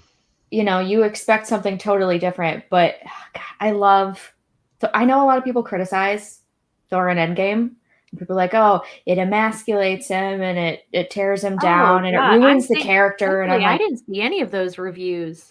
No, wow. I spent a lot of time on. Now I've lost more faith in humanity. Right? Razor thin my faith in humanity right now. But yeah, no, I thought it was a really well-drawn depiction of mental health struggles. And it shows that, you know, these things have consequences and that even heroes struggle. And long-term consequences, because even when he like does the God of Thunder thing and he comes back in the Beard's braid and he's got Mjolnir and Stormbreaker, he's still got the belly. Like it didn't just cure itself overnight. And we still would.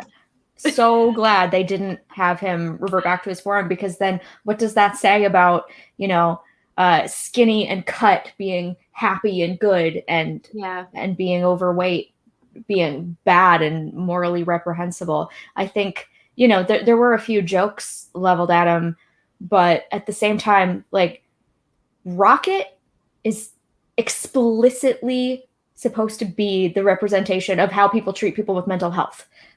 He is a jerk on purpose. He's always been a jerk. And so to say that, like, oh, they're using Rocket to play Thor for jokes, I'm like, that's the point. If you don't see something wrong with what Rocket is doing, you're your problem. That's a bad thing. I was gonna suggest best speech, maybe. I do like it when the Cap. It doesn't matter which one, but it's Cap. You die, walk it off. Yeah, when Rocket's like, we need to get this done. Like, you know, like, you know, he's like, my family's gone, you know, and like, my family's only kind of gone. You know, can we try to focus on that, please? Mm-hmm. What AK said, AK, you're killing me right now, though. Yeah, the emotional weight of Widow sacrificing herself. And I wish that moment when they came back on the platform was longer, to get a little bit more of everyone's, you know, reactions, especially, you know, like Bruce, Steve, you know, Clint, of course, you know, just collapses on his knees. But, you know, I kind of wanted to, I didn't like the scene next to the lake. That felt a little weird. What do you guys think? Enough. For an emotional moment for me, it goes all the way back to the beginning. Jensen, you know, giving it up. Just in that his last scene where he's like, I want this. I want this. I'm going to see my family now. I want this. As he's laying there dying. I mean, that's an emotionally impactful moment in Act 1 of the very first film in the MCU. And it's part of what helped establish the type of storytelling they wanted to have in this franchise in general. You know, they wanted there to be stakes. There wanted to be weight behind things. You know, not, of course, the heroes don't die in the film, but people they cared about still do. Yeah. And that's evidence, as you say, by, like, you just mentioned Frigga a moment ago. Same type of thing, you know? I did cry at the beginning of Civil War when Tony was kind of showing off that simulated reality technology, where he's like, it's young Robert Downey Jr. And it's like, man, I'm having flashbacks because I remember him from the 80s. Mm-hmm. So it's like, oh my God, like, ooh, this is creepy. But I also did cry because that, you know, yeah, that was a serious scene. Alfre Woodard, you know, right after that, right on the heels of that, talking about her son. Oh my God. Yeah, really hits home the personal loss that can be caused when you try to do the right thing. Yeah. I love Civil War is my number 2 movie because of that philosophical question that they ask in it.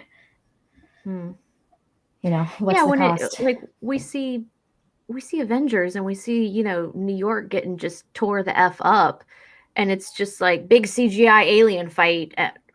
I didn't really think of and it's cool. Casualties. And it's effective at what it's doing.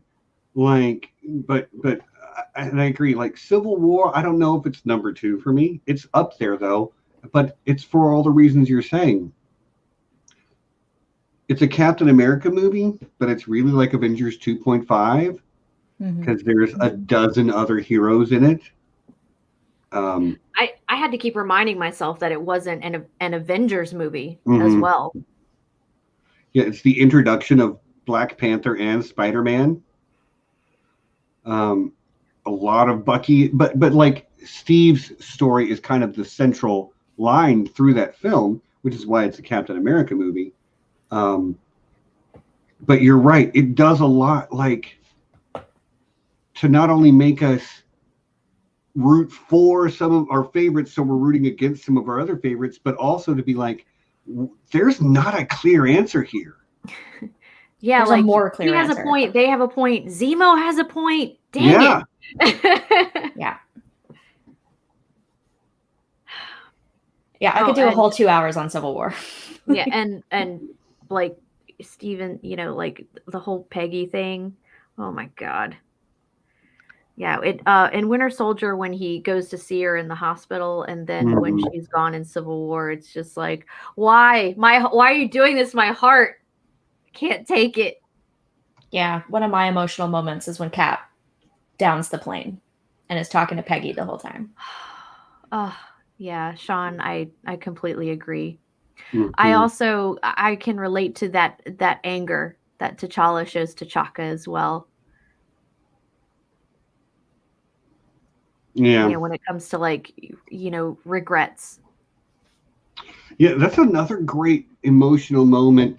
Not because he sees his father twice in the spirit world or the afterlife or the ancestral plane, I think is what they call it in that film. Mm-hmm. And you sort of have both sides of a child's relationship with their parent.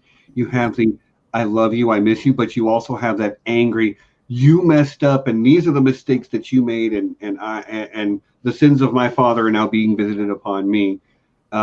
Really well executed, and both of them are equally impactful emotionally. Yeah. Agreed. Yep. So we're just gonna like unanimously agree that Steve has the best speech. Yeah, especially the one where they're standing on like the quantum flux capacitor in Endgame, and Rocket's like, he's pretty good at that. Yeah. Scott's like, I know, right? I know. It's like a witch Cap speech. They top the list. Yeah. I do like the you get killed, walk it off. Yeah, that's one of my favorite lines from Ultron. I like they're looks like they're lining up. Well, they're excited. They're excited. That's Yeah. like that's one of the it's underrated but fantastic. Yeah. Okay, what about like really quick moments that you don't feel are like really appreciated, whether they're like emotional beats or humor or like, you know, it's like something like really dark. I mean, I feel like the best ones are appreciated. I'm going to be honest with you. Yeah, like nothing's really overlooked. Nothing truly. Right. Right. But like my favorite moments are going to be things like Bruce Banner hitting the bridge in Ragnarok. You know, when he jumps out of the ship and he just dunk dunk. Yeah. Yeah, it's a good one. I really liked the fight as they were leaving. Oh my gosh, the trash planet. Sakaar.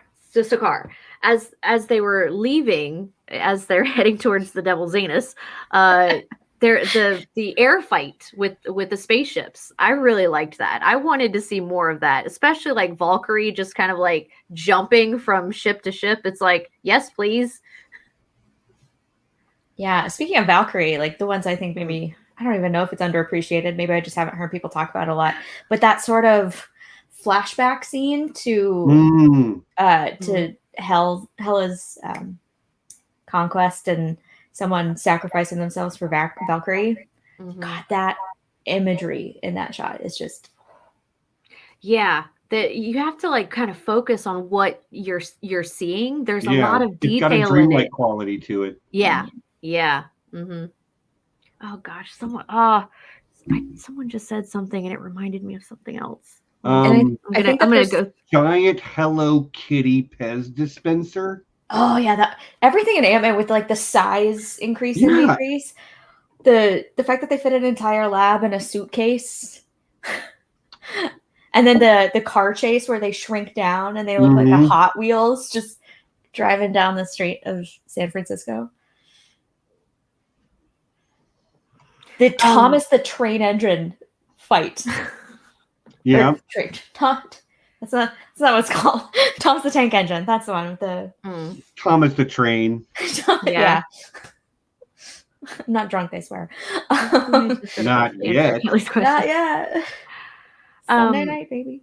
Yeah. The fight in Infinity War between the Black Order, Cap, Falcon, and Black Widow, like that gives me. Oh, when they were saving Wanda and Vision? Okay. That was Steve steps out of the shadows. Yes. And the spear, walks forward, reveals the beard. The Cap theme plays as well. That was a great moment. And I really loved the choreography of that fight. I thought that fight was awesome. Mm-hmm. Yeah. AK, I agree with everything. Yes to all. Yes to all. Oh, it's not the exact. I had flashed it all up on the screen a minute ago. Okay. Look at that Dorito. You know what I'm talking about? He's got that. That triangular shape. From his shoulders to his waist is the angle of the perfect Dorito. Oh, I should have asked while Steven was going to refill his coffee, like, what's the best bicep scene? Ooh. Is it from Civil War holding the helicopter back? Oh, that was good. Yeah, that was pretty, I do like when he comes out of the pod that he's in when they first inject him with the serum. I don't even know what that thing's called, but like, and he looks like he's like glistening in sweat. And then Haley Atwell has this totally organic moment of just like touching his just bicep. like barely touching his bicep or his back. Yeah, I would have done the same thing. Yeah, completely unplanned moments. Just like, sorry, we're professional. Yeah, and any shirtless Thor scene is pretty good too. So. Have you seen pictures of they did a wrap photo from the set of Love and Thunder? Oh yes, him and Taika Waititi. And the arms on Chris Hemsworth are just okay. I remember actually now because I posted that picture in one of the channels on the Slack, and I believe you referenced climbing him like a tree. Yeah. Mm-hmm. I'd have to. Dude's like 6'4" and built. Yeah. Excuse me while I go take a cold shower. So, I've got a question. Who are the hottest people in the MCU? Yes, Steve Rogers. Okay, no, you got to pick one. Hi, kid. Nice to see you. Hey, Laura. She literally just tried to call me, and I'm like, ignore. I texted her and said I'm streaming. Okay. Thor definitely. Nomad's I think Black Thor Widow. definitely has the best arms in the game. Okay. Yeah. I like, as far as like, the best, like, for me, like slamming body and everything. Hottest. Your interpretation of the word hottest. Black Widow's up there. Yeah, Black Widow. Black Widow is up there. Yeah. She has like the female Russian equivalent of America's ass. That's the KGB's ass. Yeah. Yeah. I'm trying to think of like any moments where I was just like how is a body like that real? I'm seeing a lot of love for Black Widow and Thor. Black Widow. Mm-hmm. Yeah.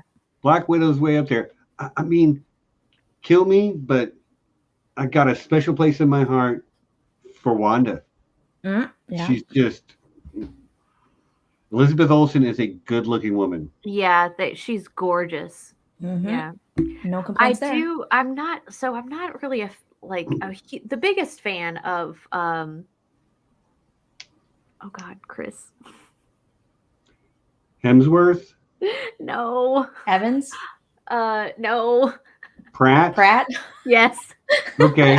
just keep going. You know, Just- like we gotta just go, like all the not Christmas. Pine, not yeah. But Columbus? in the first Guardians, you know, when his physique is really kind of At his peak. yeah, like it was kind of like a a premiere of all the physical work he's done. I was hella impressed, definitely. I like watching videos of their workout, just because they're pretty, but also it's it kind of inspires me a little bit. Oh, actually, you know what? I take it back. Private Lorraine is the hottest person in the MCU. Oh, Do you know who Private Lorraine is? it took me a second. It's the character that hits on Cap in the SSR, played by In Captain America: The First Avenger, Okay. he gets hit on by Natalie Dormer. Natalie Dormer. Yeah. Okay. Yeah. I wouldn't say she's the hottest, but like I see where you're coming from. Like Natalie Dormer is pretty. Yeah. Thank Apparently, yeah. I get why people love Natalie Dormer, especially as Marjorie Tyrell, but it's not really like she Didn't do it for you. too much. Yeah. I'm into like the darker hair. Like Okay. I mean, I don't know. fortunately, there are a lot of different looks, and there are a lot of different eyes in the world. So, like, but I like yeah, the redheads. What? I like the redheads. I mean, I do enough traditionally as well, but there's something about Natalie Dormer that's just works for me on a lot of levels. And this is not a thirst stream, so like I'm gonna just leave it there. I was hoping, like, when you were talking about like fan casting, I was like, is he gonna mention Emma Stone? No, like Okay. for Squirrel Girl, no. The thing is, like, Yeah. Squirrel Girl is a little bit on the, she's Like, not thin. Very young. Yeah. Well, and she's not thin either, which I think Okay. is a great, like, because people come in all shapes and sizes. Superheroes should come in all shapes and sizes, which is why I want Beanie Feldman. Yeah. I'd love to play Squirrel Girl. Damn.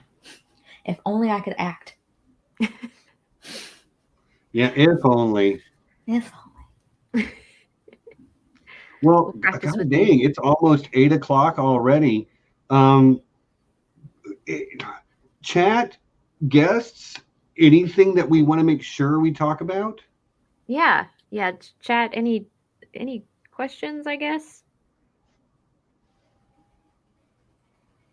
Yeah. You could like scrap everything and say, "Nah, the hottest person is Zemo." I mean, I didn't. Okay, so I'm also going to say, like, Tom Hiddleston is sexy AF. Yes. Yeah. Like, Yes. straight man, we all know this, but like, and he's killing it on his own show right now too. For those of you that haven't watched Loki, go watch Loki. It is really, really good. That scene where they just vaporize his clothes and he's suddenly shirtless. You're like, yay! Yeah. In Ragnarok, that really quick moment where they're in the sanctum and he's like, I've been falling for 30 minutes. I was like, Benedict Cumberbatch and Tom Hiddleston are in the same room. Like, how are ovaries not exploding all over the world now? I think some women did get spontaneously pregnant. And not to mention Chris Hemsworth. Oh yeah, him. Yeah. Oh yeah. I don't know. Like, I'm not really into like bulk. The big bulky guy. Yeah, I'm definitely into like dark brooding. Like I was always into like the skinny goths. I'm very much into the Chris Evans type, just sort of like Mama huge Betsy. and hulking, but also a teddy bear. Right. Yeah. Chris Evans. It's like he's your like Drax he'll of fight the for me, world but in also that like he's super sweet. But Kate, my question is, do you dance? Do you enjoy dancing? Do I like the hip hop? No. Specifically dancing. I've danced in the past, but I wouldn't call myself a dancer. It was more maybe just you still have a shot with Drax then. yeah. Not Peter, but Drax. Right. You just need to find someone who is pathetic like you. I would like to go back to emotional beats with Yondu. Oh, yeah, that was on my list too. Like, who would have thought I would have cried at the end of Guardians 2? Yeah, what the heck? For Yondu of all people. Like, oh my god. Yeah, great. And great casting on Yondu as well. Great casting on everyone. I'll agree with that statement right there. Like, Right. yes, yes, and yes. Yeah. The only casting I'm even remotely iffy on is Don Cheadle as War Machine. Everyone else is perfect. Yeah. No, I disagree. I love Don Cheadle as War Machine. I love him in general, but I don't know if it's the right role. I like the silliness of for Endgame as they're like, you know, getting Clint ready to do like the quantum realm jump, and as they're like going through all the different time traveling movies, like those moments, it's like there's a level of silliness that I'm totally digging at those moments. But yeah, I think I liked it. I think he's generally he's a very serious actor, at least a lot of things that I've seen him in, but I appreciate that silly side. It's not that I don't like the silly side. There's just something off about it for me. It's like just one of those ineffable things. It's not that he's bad. But I one of my favorite moments on that note was when Thor asked, "What's coursing through my veins right now? Cheese whiz?" Yeah. I too have cheese whiz flowing through my veins. So that I do want to. Joe's got a good little question, although, like. Minor villain, I don't consider Ultron to be a minor villain. He is the main villain of an Avengers film. He's a major villain, in my opinion. But best that's not Thanos or Loki or like the main villain in a film, I really kind of like Strucker. Ooh. I don't He's fun enough character. Now surrender. I'm going to surrender. It's the Avengers. Do you think our maid can hold them? It's the Avengers. The Avengers. Yeah. It's very funny. I do enjoy that. There's always like a secondary villain. No, it wasn't. Yes, I love that. No, it wasn't. Or Arnim Zola. The little glasses wearing freak from Red Skull's minion. Yeah, who's also a computer in the second one. The actor Toby Jones. Yes, he's a brilliant actor. Yeah, I was surprised to see him pop up in a not to minimize anything, but a comic book movie. I thought James Spader, wow, he just freaking nailed it. As far as Ultron, that having that Tony Stark snark. And still being evil kind of, robot that still kind of makes a little bit of, I was like, he's got some points. Yeah. Controversial opinion, Agatha is not the villain. I said something similar to this earlier. I feel like they're setting up Wanda to be a villain. Yeah. Mm-hmm. And personally, as much as it's going to break my heart to see, I'm going to love it from the fan standpoint. I'm going to hate it as a fan of Wanda, but I'm going to love it as a fan of the storytelling that they do here. Mm-hmm. Agreed. Any final thoughts? That moment when the rest of the team is kind of reacting to Tony creating Ultron, and they're kind of confronting him, and he's laughing, and Bruce is sitting there going, mm-mm, mm-mm, mm-mm, mm-mm. That's me. That's all me. That spoke to my soul. And I think that's why me and Bruce would be good friends. Yeah. I have countless pages of notes. So the final thoughts are how many more streams can we do? Just yeah. So we'll close this out. I'll just ask a question of each of you, okay? And it's the question that maybe we've been answering this whole time, but if you can put it succinctly as possible, I'd appreciate that. I'm going to start with you, Kelly. Why do you love the MCU? I'm kind of simple. I like explosions. I like fights. I like comic books. I like great acting. I like silly humor, dark humor. Yeah, I love it. It's I'm not looking for this in-depth universe initially. Like, I don't need all those levels to dive in. I've got the comic books for that, but like, if it keeps going forever, yeah, bring it. I'll probably just keep loving it. I guess I didn't have really high expectations anyway. Right. There has been a bar that's been set. We'll see how long it lasts. What about you, Kate? Why do you love the MCU? I'm kind of the opposite of Kelly in a lot of ways. Are like, I don't read the comic books and I don't love action. I do love humor, which, these movies have it in spades. There's a lot of really good comedic moments. And I actually, in my note making for this, I did make a list and there's like 5 items on it. The movies are fun. Like, they are just unadulterated fun. If I wanted to be angsty, I would just turn off the TV and live in my own brain. Like, I want to be entertained. You know what I mean? But there is some substance to these that can also be picked apart if you want to do that work, which is fun. And, I do like that interconnected, overarching story. They've managed to take 23 movies and now a bunch of TV shows and make it into something that makes sense, and it all fits together in such a perfect little way. Casting is perfect. And I do love how grounded the movies feel as well. Like,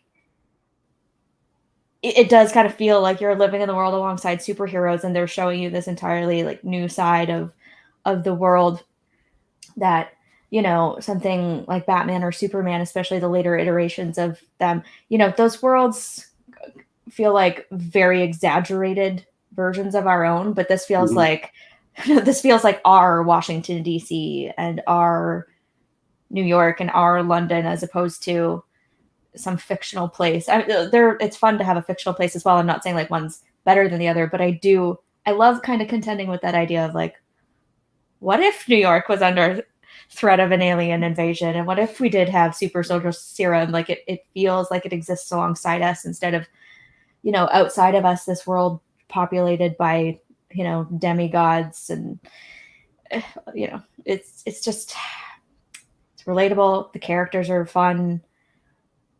It's just engaging overall. I had a really good time. I never counted myself as a fan of superhero movies until like 2 months ago when I sat down and watched all these. It takes a lot for me to sit down and watch a movie sometimes because I'm so distractible and I'll get interrupted in the middle of it. I have no attention span anymore. And so to get me to sit down and watch 23 movies, some of them more than once within the span of a couple of weeks, that's unprecedented. And, they got me. I was immersed and I had a ton of fun. Yeah. I wanted that was not very succinct. I'm sorry. I want to change up like the Stephen quote with, I'm a fan of the hip hop. I am a fan of the callback. Yeah. So when you talk about the interwoven storyline, but just like callbacks. I love that. Yeah, there's so many moments that come up where you're just like, that is a reference to this, and the fact that they pay attention. This is why I love the MCU, because it rewards you for having stuck with it and paid attention.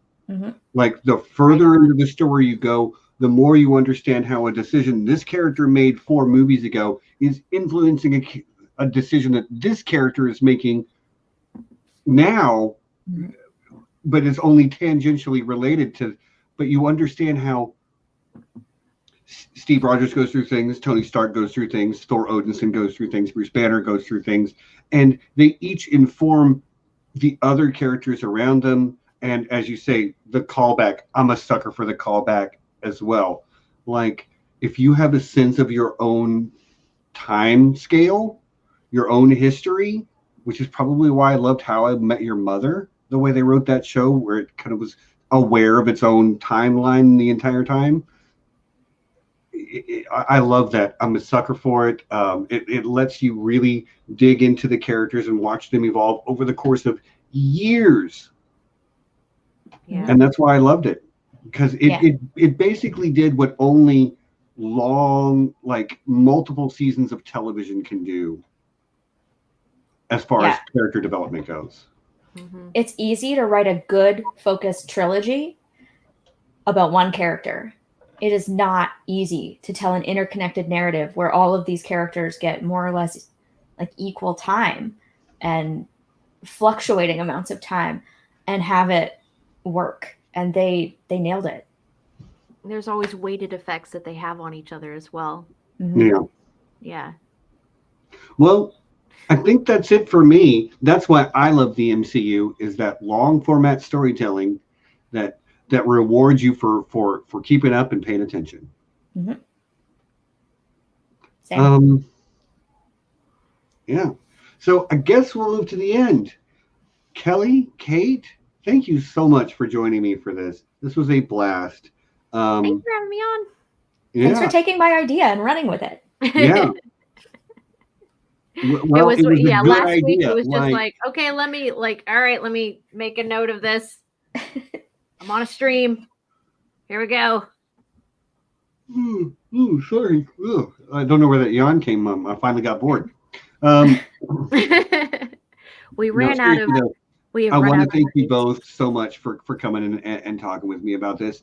To everyone in the chat, thanks so much for being here to engage in the conversation with us. It was a good time. John, I saw you the whole time. Yes, I saw. But thanks for being here to support, despite the fact that you do not share the same level of enthusiasm. I love you, brother. We love you even though you're wrong. Yeah. It's fine. We love you, Remember John. to hit the like. Remember to subscribe. Come back next week for some talk about Loki. First 3 episodes going to be talked about next week, and I'm hyped for it. Love what they're doing with that show. Come back Thursday. Not back. Go to the Here Be Games channel Thursday evening. I think I'm going to move it up a little bit in time, so I'm not up as late. So I should be starting at 8 Eastern instead of 9 Eastern. I'm just moving it up an hour. We'll be playing City Skylines, relaxedly building a city and naming everything after awesome people and characters that I love and stuff. There might be a Winterfell Road. There might be a Skywalker Drive. Anyway, come and enjoy. Maybe it doesn't appeal to you, but you never know until you come try and see. I think that's it. Go watch John's channel. Yesterday he did a live stream about The Bad Batch. So go check that out. He was also just earlier today, Dan from Voice of Geek released a video, and John's in that, and got another video coming with John later this week, I believe. Go check that out. And that's it. Happy Father's Day, everybody. Oh yeah, and happy especially to Father's Stephen. Day. Yeah. Happy Father's Day, Stephen. Thank you. I appreciate you. So yeah, until Is it next Father's time. Day in Canada? Yes, Say it again? is. Okay. All right. Okay, cool. Yeah, so happy Father's Day to any dads who are watching this. We really appreciate you all, appreciate the support. Like, you guys don't realize how much this channel keeps me going sometimes. It gives me a thing to look forward to. Yeah. Oh, Here Be Con. More information soon. But if you want to know, the information's in the middle. Go check out the middle. After about an hour into the stream, go rewind to about the 1 hour mark and check the mid-roll for Here Be Con stuff. All right. Well, so until next week, everyone, you know what it is. Peace and be excellent to each other.